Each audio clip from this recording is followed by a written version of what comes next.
Day. Welcome to today's episode of 180 Seconds with God, a revival message that transforms lives and unites people with God.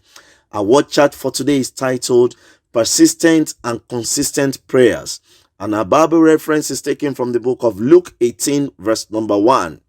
And he spake a parable unto them to this end, that men ought always to pray and not to faint. Dear friends, prayers becomes effective and it avails much when we are persistent and consistent doing it. The story of the widow woman with the unjust judge is a good example.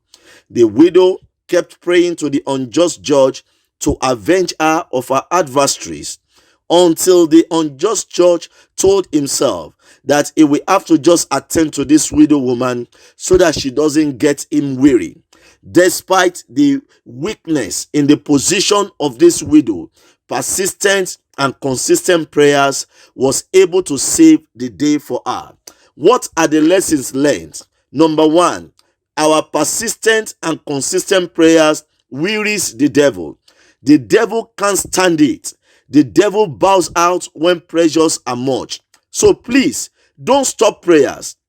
It's weakening your enemies. And number two, the golden censer gets filled when we are persistent and consistent in prayers. In the book of Revelation chapter 8, from verse number 3 to 5, the Bible told us that at a particular time, an angel takes the golden censer to the golden altar to offer it with incense and the prayers of all saints to God.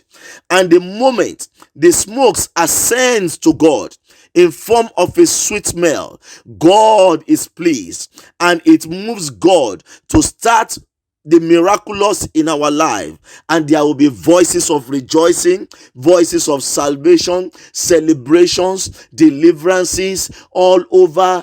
People will begin to rejoice. Things will turn around. I sense this is our season of celebration. The golden censer is getting filled, and it shall be offered, and you will be remembered for good in the mighty name of Jesus. So the charge for all of us today is to continue in prayers without ceasing, without fainting. The golden censer is getting filled. Our miracles cometh by the grace of God.